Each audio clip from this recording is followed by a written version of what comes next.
Tuhan nggak mau kita memberikan sesuatu untuk Tuhan atau untuk sesama kita.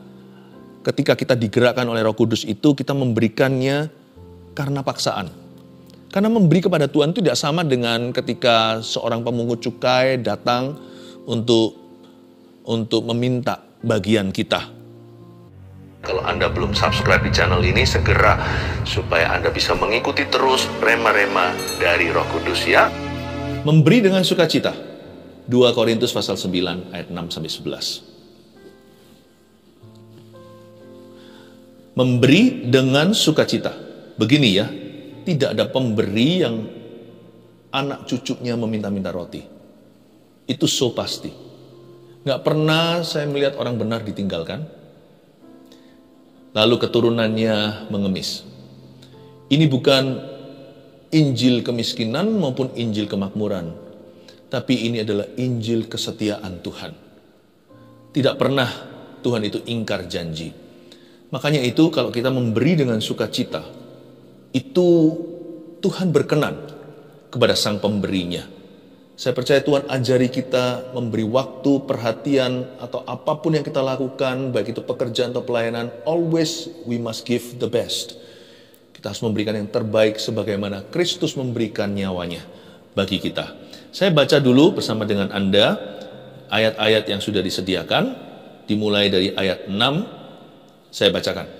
Camkanlah ini, orang yang menabur sedikit akan menuai sedikit juga, dan orang yang menabur banyak akan menuai banyak juga. Hendaklah masing-masing memberikan menurut kerelaan hatinya, jangan dengan sedih hati atau karena paksaan, sebab Allah mengasihi orang yang memberi dengan sukacita.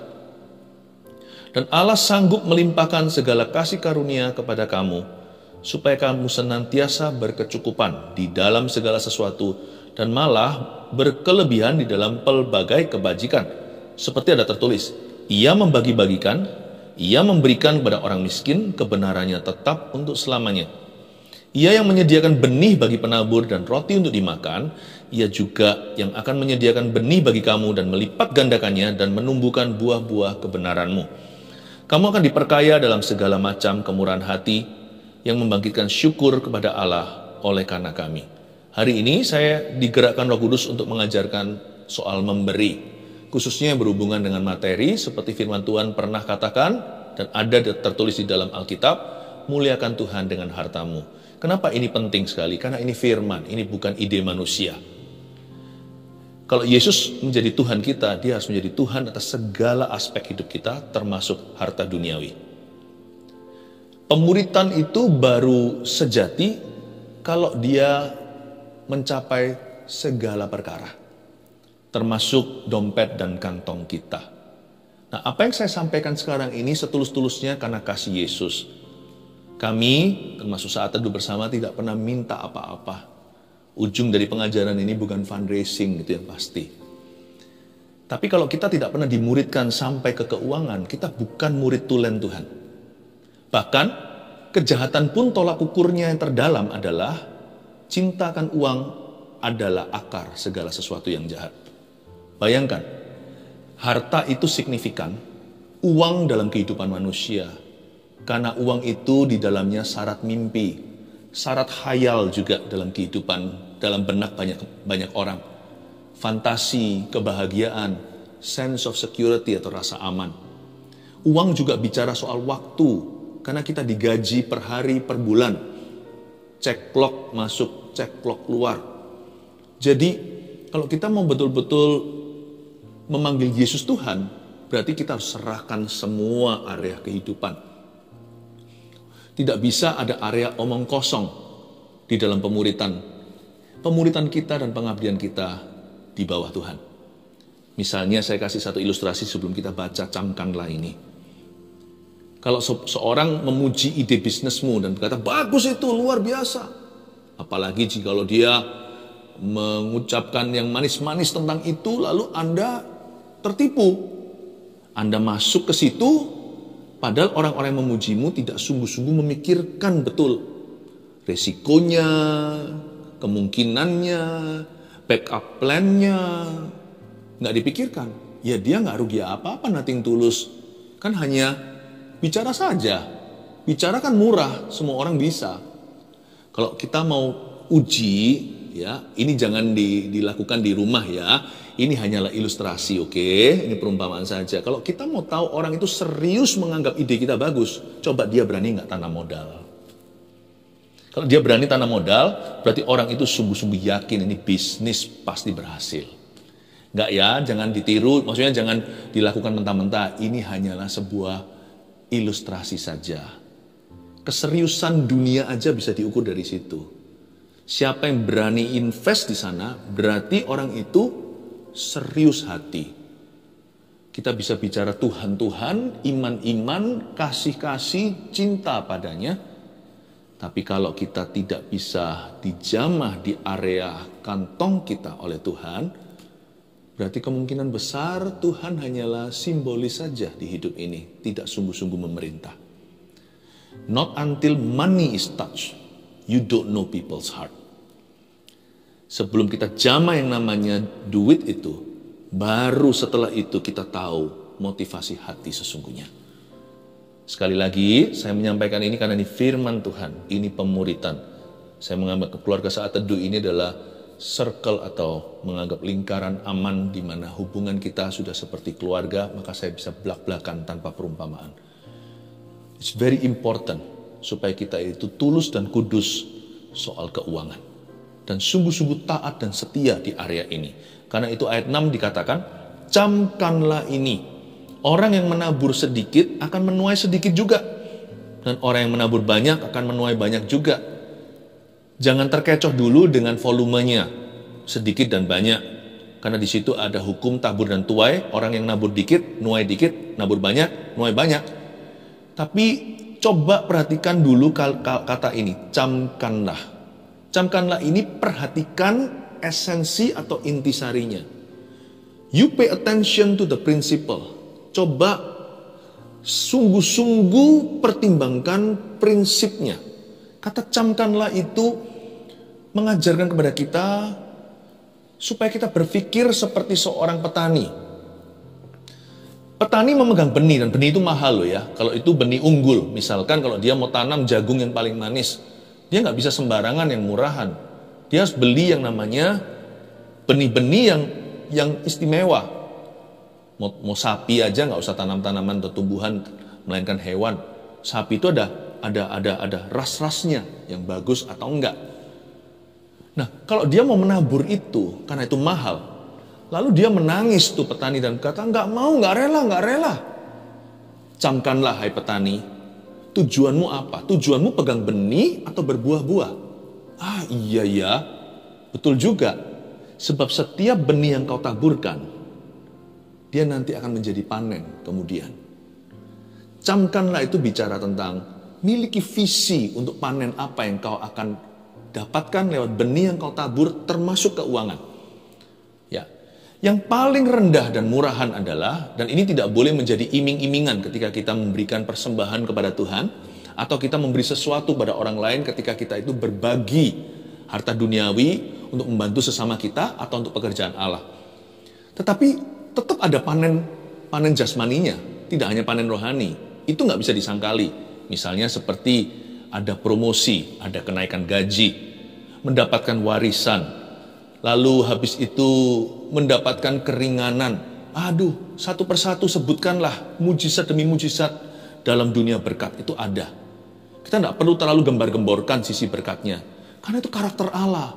Tuhan nggak perlu diberitahu, what you must do, apa yang Tuhan harus lakukan. Tuhan itu tahu sendiri. Tapi apakah kita tahu apa arti atau makna memberi? Camkanlah itu tentunya ada panen material di dalamnya. Tapi bukan itu pertama-tama yang kita cari. Camkanlah itu juga berbicara tentang panen rohani yang terjadi ketika kita itu punya hati yang memberi. Panen rohani itu adalah rasa berkecukupan. Khususnya dua hal ini.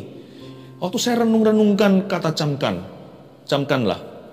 Saya dapatkan bahwa dua buah terbesar waktu memberi itu adalah kasih. Hati kita tidak akan syarat duniawi. Kalau orang itu suka memberi, murah hati. Hati orang itu mau gak mau rawan kasih. Pasti dia itu gak ada vaksinasi terhadap kasih. Kasih ini akan selalu hinggap dengan mudah dan subur, gampang menular dalam hidupnya. Belum lagi rasa syukur di hati melimpah-limpah ruah. Camkanlah ada panen rohani dan panen spiritual, ada panen material. Itu ada. Orang yang menabur dikit, menuai dikit. Orang yang menabur banyak, menuai banyak. Berani tanam modal nggak di dalam kerajaan Allah? Ini bukan soal fundraising. Untungnya saya bicara gini nggak ada sesuatu yang saya pikirkan, nggak ada tantangan. Tapi saya hanya mau membangkitkan kesadaran. Karena ini kerohanian. Money, spiritual you see, seperti seks itu juga rohani. Kita nggak bisa menganggap itu casually atau anggap enteng. Itu kan cuman badan. Uang juga bukan hanyalah uang. It is spiritual. Our financial life, kehidupan keuangan kita itu sangat rohani di mata Tuhan.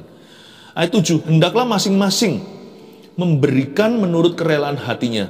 Jangan dengan sedih hati atau karena paksaan, sebab Allah mengasihi orang yang memberi dengan sukacita. Perhatikan dulu kata, hendaklah masing-masing.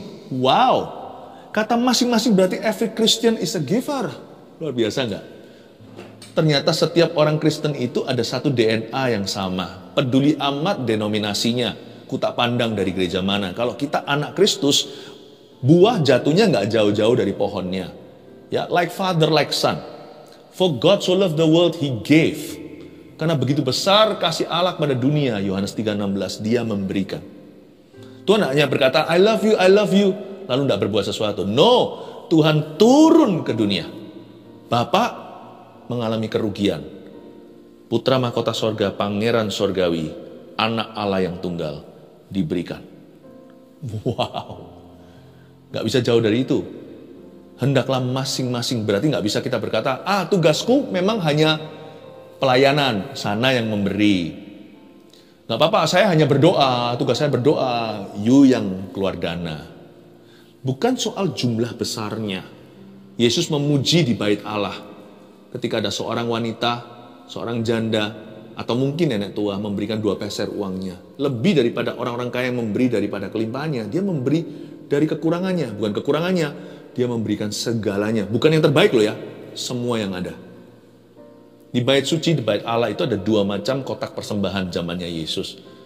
Itu peninggalan dari perjanjian lama. Satu adalah yang keharusan. Satu lagi kerelaan. Biasanya yang line up atau yang baris di kotak keharusan itu biasanya dengan ngomel-ngomel karena mereka ketakutan. Karena ditakut-takuti kalau nggak memberi nanti dikutuki. Tapi Anda bisa melihat, ya, andai kata kita hidup di zaman Yesus, orang-orang yang berada di sisi kerelaan itu mereka dari sini mereka pindah ke sini. Dan itulah sang pemberi sesungguhnya. Mereka bukan hanya memberi yang harus mereka berikan atau yang mereka kembalikan, tapi mereka memberi itu dari kelimpah ruahan hati. Itu nggak tergantung miskin atau kaya. Ternyata sang janda memberi 2 peser uangnya, mungkin satu di kotak satu di kotak lain, siapa tahu. Atau mungkin di satu kotak saja, dia nggak punya cukup dana untuk keduanya. Tapi itu yang Tuhan puji, itu yang Tuhan puja pada dirinya.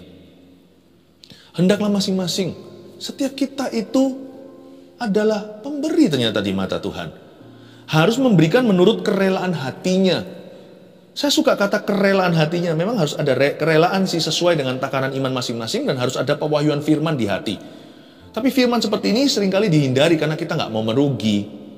Jarang ada orang mau bayar harganya. Ya, nggak banyak orang itu mengerti pewahyuan ini. Lebih diberkati memberi daripada menerima. Lebih berkati memberi loh daripada menerima. Dan orang-orang yang masing-masing memberikan menurut kerelaan hatinya, jangan dengan sedih hati atau karena paksaan, sebab Allah mengasihi orang yang memberi dengan sukacita. Jangan dengan sedih atau merasa terpaksa. Tuhan gak mau kita memberikan sesuatu untuk Tuhan atau untuk sesama kita. Ketika kita digerakkan oleh Roh Kudus itu, kita memberikannya karena paksaan. Karena memberi kepada Tuhan itu tidak sama dengan ketika seorang pemungut cukai datang untuk meminta bagian kita. Tidak, itu beda. Tuhan tidak mau menjadikan yang namanya persembahan kepadanya itu seperti taxation, seperti dipajak oleh sorga. No. Waktu saya sekarang sharing begini, anak-anak kami mendengarkan, anak-anak kandung saya. Jadi kalau saya tidak bicara kepada saat teduh bersama, keluarga saat teduh, boleh kan saya bicara kepada anak-anak sendiri. Jikalau saya bukan bicara kepada orang-orang Kristen sekarang, izinkan saya bicara kepada anak kandung kami. Papa mamamu memberikan 10% yang disebut persepuluhan itu bukan karena doktrin, terpaksa, ketakutan, atau takut akan Tuhan. Tapi karena papa mama tahu diri dari siapa semuanya itu. Ketika kami mengembalikan itu, kami lakukan itu bukan dengan sedih hati atau karena paksaan, tapi kami karena Tuhan mengasihi orang yang memberi dengan sukacita, kami lakukan itu dengan sukarela. Siapa bilang Tuhan hanya layak mendapat 10%-nya? Siapa bilang bahwa hanya 10% itu untuk Tuhan? No, Tuhan punya 100%-nya. Cuman papa mamamu tidak serohani atau sehebat itu. Belajar perlahan-lahan 10% dulu dan taat dan setia. Belajar untuk mengakui dari siapa semua berkat ini. Supaya hati ini tidak syarat kepada harta duniawi. Sebab di mana hartamu berada, di situ hatimu berada. Ketika kita menerima suatu berkat secara material, yang pertama kami ingat adalah Tuhan keluarga kita, nak. Adalah Tuhan Yesus Kristus. Memberikan 10% itu bukan perpajakan sorga. Nih, milikmu. 90% milikku. 100% itu milik Yesus. Nyawaku pun bukan milikku. Apa yang terjadi esok hariku tidak tahu. Tetapi dengan memberikan 10% itu sebuah disiplin yang tinggi untuk selalu ingat Tuhan dulu. Lord, I'm sorry, seolah-olah begitu. Bukan hanya dengan sukarela, tetapi dengan mawas diri dan tahu diri. Seperti setiap kali memberikan persembahan kepada Tuhan atau mengembalikan, itu dengan tahu diri. Seolah-olah bicara dalam batin kami, I'm so sorry. Hanya ini Tuhan, persembahanku. Segenap hidupku, jiwa dan ragaku, sebab tak ku miliki harta kekayaan yang cukup berarti untuk ku persembahkan. Hanya ini Tuhan, permohonanku, terimalah Tuhan persembahanku, pakailah hidupku sebagai alatmu seumur hidupku. Itu saja. Makanya itu ketika saya melihat persembahan persepuluhan dijadikan perdebatan di antara anak-anak Tuhan, saya nggak tertarik masuk perdebatan itu. Saya bahkan nggak tertarik menjadi bagian daripada yang debat. Bagi orang lain itu teori. Bagi kami berterima kasih dikasih kesempatan ini. Karena itu yang menjaga kami sekeluarga untuk murni. Itu yang menjaga kami. Terus terang tentunya bukan hanya 10% saja. Sebab saya terbatas, tidak bisa kesaksian.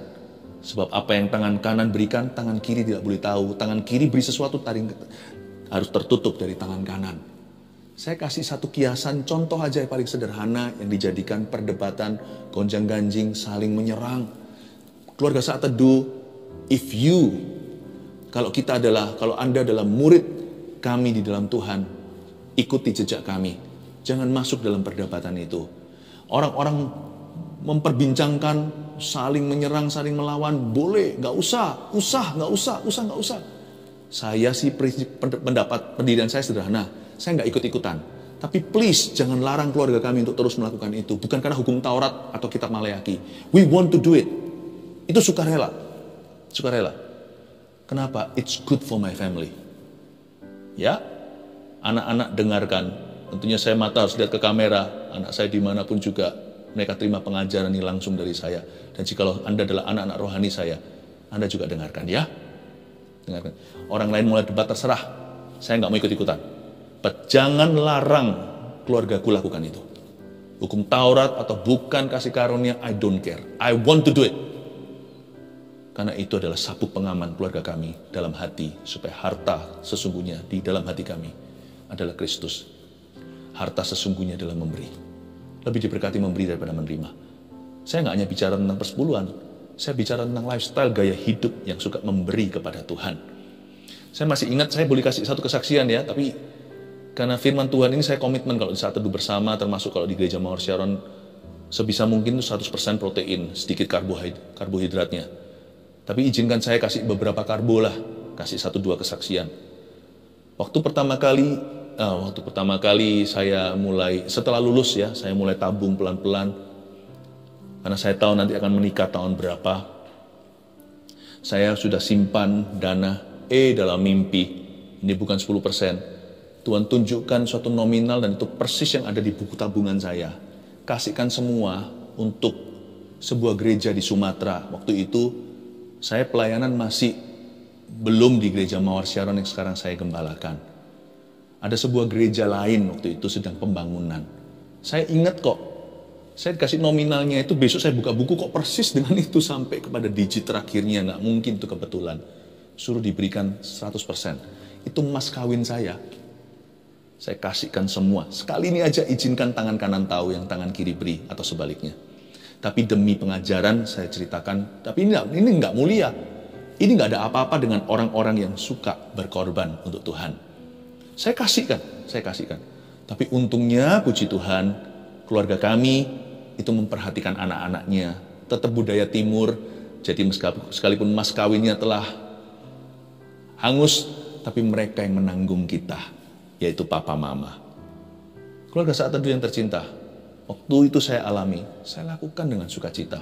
Karena Allah mengasihi orang yang memberi dengan sukacita. Kata sukacita di situ dalam bahasa Yunaninya, you know what? Hilaros. Seperti kata bahasa Inggris hilarious atau hilarious. Hilaros dalam bahasa Yunani artinya memberi itu dengan terbahak-bahak. Saking senengnya kayak seperti dapat jackpot apa itu. Wah, memberi bukan mencemoohkan ya, bukan tertawa yang mengejek, tapi tertawa yang saking senengnya. Lepas kendali. Itulah hilaros. Allah mengasihi, bukan Allah memberkati loh, kasih yang dia beri. Allah mengasihi, He so loves the cheerful givers. Allah mengasihi orang yang memberi dengan hilaros. Wow, bukan yang berdebat, bukan yang mengeluh, bukan yang pelit begitu. Sebab anak Tuhan tidak boleh pelit. Hemat bisa, karena hemat itu berarti spending kita bijaksana. Ngapain keluar lebih kalau kita bisa dapatkan yang tepat, ya kan? Ya, bukan kikir. Hemat boleh, karena hemat itu bicara tentang pengaturan keuangan. Tidak dihamburkan, keluarkan yang perlu, tidak lebih, tidak kurang. Kalau memang itu segitu, jangan dikurangi. Ya, kalau itu kurang, lebihkan, harus dipaskan. Itu namanya hemat bijaksana. Pelit, no, tidak boleh.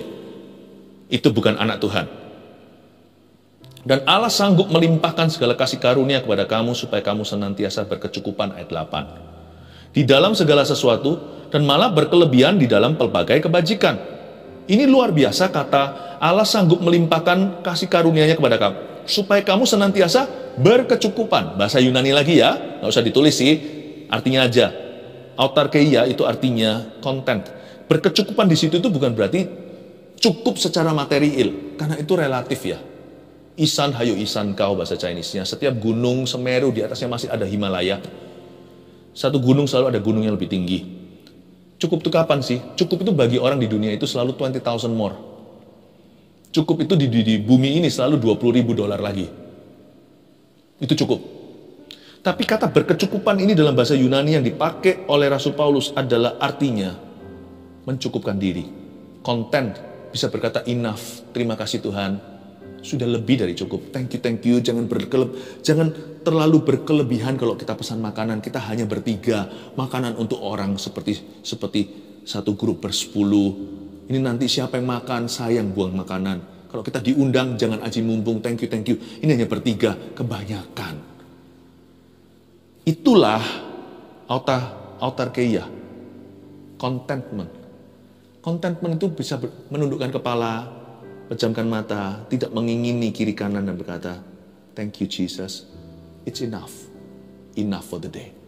Cukup, berikan pada kami hari ini makanan kami secukupnya. Enough, kulkasku tidak nampung, malah harus berikan ke tetangga, ku bagi-bagikan ke teman-teman. Seperti ada tertulis ayat 9, ia membagi-bagikan, ia memberikan kepada orang miskin, kebenarannya tetap untuk selama-lamanya. Ia yang menyediakan benih bagi penabur dan roti untuk dimakan. Hebat ya. Tuhan tuh kasih, Tuhan tuh suppliernya dalam kehidupan orang percaya. Yang disebut Tuhan itu provider, dia itu yang menyediakan. Itu gini, yang Tuhan sediakan itu bukan hanya roti untuk dimakan. Ada berkat yang kita makan hari ini tidak boleh disimpan, nanti basi seperti mana. Mana kalau disimpan berapa hari, percuma, ulat keluar semua. Tapi ada berkat yang tidak boleh dimakan sendiri, itu benih. Itu benih. Benih bagi penabur. Ada benih yang dikasih untuk dapurmu. Ada benih yang diberi untuk dapur orang lain. Melalui dapur Anda, melalui perbendaharaanmu. Kita harus bisa membedakan. Ini benih untuk dimakan, saya kelola jadi roti, gandum, lalu dimakan sendiri. Atau ada benih ini, sawah yang satu ini adalah penaburanku. Ini tidak boleh kujamah. Ini bukan margaku yang akan makan, bukan mulut keluargaku yang akan merasakan. Ia juga yang akan menyediakan benih bagi kamu dan melipat gandakannya. Wow, kata melipat gandakan ini hebat. Melipat gandakan dan menumbuhkan buah-buah kebenaranmu. Ini bukan melipat gandakan seperti orang kalau mau memberikan persembahan. Kita nggak perlu diiming-imingi. Saya nggak pernah cari iming-imingan. Kalau kita memberikan pada Tuhan itu, semua udah milik Tuhan. Nggak usah diiming atau dijanjiin apa-apa. Tapi Tuhan berjanji akan melipat gandakan, berarti memang ada berkat untuk sang penabur sih. Berkat untuk sang pemberi memang ada. Dan Tuhan menumbuhkan buah-buah kebenaranmu. Ini lebih indah. Bukanlah pemberian kita dilipat gandakan, gigi ganti gigi, mata ganti mata, uang ganti uang. Bukan. Tapi buah-buah kebenaran kita akan bertambah. Kamu akan diperkaya dalam segala macam kemurahan hati. Ini bukan bicara soal materi dulu, tapi hatinya akan diperbesar kapasitas untuk bersyukur, mengasihi, memberi, dan akhirnya menerima. Dalam segala macam kemurahan hati yang membangkitkan syukur kepada Allah oleh karena kami. Ini dia, membangkitkan syukur. Yang bersyukur siapa? Pemberi atau penerima? Dua-dua. Penabur atau penuai? Dua-dua. Penabur, penuai, saling berlomba. Membangkitkan syukur kepada Allah oleh karena kami. Saya kira mungkin yang menerima ya, kalau orang dikasih berkat itu kan, wah thank you, terima kasih. Ternyata, luapan di luar itu nggak seberapa dibandingkan api yang di dalam. Jangan pernah remehkan bongkahan es. Itu yang membuat bolong kapal Titanic lalu tenggelam di samudera. Karena bongkahan yang kelihatan itu luapan orang yang menerima berkat dan berkata, Kamsyah, terima kasih, thank you. Tapi dalamnya itu sukacita sang pemberi. Yaitu yang gunung di dalam itu yang bisa menenggelamkan kapal raksasa. Itu sukacita Tuhan itu justru kepada sang pemberi. Makanya Yesus tahu ini. Paulus mengutip Yesus dan berkata, diberkatilah, lebih diberkati yang memberi daripada yang menerima. Yang menerima itu bongkahan. Yang memberi itu sukacitanya gunung. Ada 3 poin yang saya akan ajarkan sebagai bentuk pemuritan Tuhan atas keuangan kita. 1, tulislah. Setiap orang Kristen adalah pemberi. Anak Tuhan nggak boleh pelit, nggak boleh kikir. 2, Tuhan tidak berhutang pada siapapun. Catat baik-baik. Ada sebuah lagu dulu ya, kalau nggak salah yang nyanyi Ron Kenoly. Give, it will come back to you. Good measure, press down, shake it together. Running over, give, it will come back to you. When you give to the Lord. Itu dari ayat, itu di Lukas. Kira-kira gini dalam bahasa Indonesianya. Berikanlah, maka kamu akan diberikan juga. Atau berikanlah, itu akan dikembalikan kepadamu. Good measure, takaran yang baik, dipadatkan, digoncang-goncang, melimpah ruah dalam perbendaharaanmu, dalam kantungmu. Itu bayangkan pada zaman dulu, mungkin anak-anak muda sekarang nggak tahu. Dulu kala mobil-mobil itu kalau mau isi bensin pergi jauh supaya bisa ngisi lebih. Ya, saya pernah lihat dulu soalnya waktu saya kecil, sopir keluarga kami, wah dimasukkan bensinnya di dalam, lalu digoyang-goyang itu mobilnya. Mungkin anggapannya supaya nanti turun lah ya. Ada gasnya kan itu bensin, supaya dia turun, bukan naik seperti gastrik. Turun supaya mencipta ruang lebih lagi, masukin lagi lebih banyak. Bukan supaya bukan supaya bayar lebih mahal, tapi supaya bensinnya cukup untuk perjalanan panjang. Give, berikan, it will come back to you. Tuhan gak pernah berutang. Gak usah kita itu imani, itu sudah karakternya. Sesuatu tidak perlu kita imani adalah karakternya. Tuhan Yesus tidak pernah berubah. Kalau kita mau imani kita yang berubah. Kita yang pelit, kita yang kikir, kita yang suka tersinggungan, kita yang jatuh bangun dalam dosa, itu imani. Tuhannya jangan diimani, Tuhan itu sudah Tuhan. Diimani atau tidak, dia gak berubah, tinggal percaya. Give, berikan, itu akan kembali kepadamu, kamu pun akan diberikan. Takaran yang baik, dipadatkan, ditekan-tekan, digoyang-goyang tuh mobil supaya cipta ruang. Karena Tuhan berkata, gak cukup, malaikat goyang dia lagi. Ini bukan goncangan iman. Ini sama Tuhan berkata, cipta ruang lagi. Aku gak mau utang loh. Aku gak mau kemuliaanku ditukarkan sama manusia. Oh, aku gak pernah bagi kemuliaan sama orang.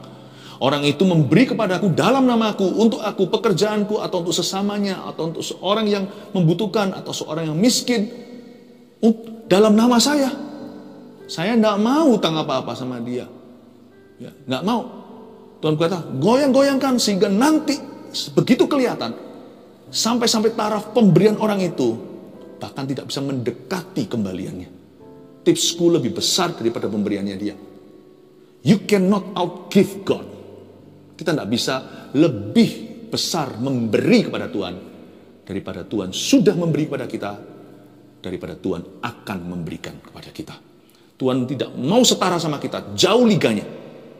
Kelasnya beda, dibuat demikian rupa sampai kita kelihatan jatuh miskin di depan dia. Seolah-olah pemberian kita itu seperti kemiskinan di hadapannya, sampai orang nanti di luar berkata, wow, semua itu karena anugerahnya.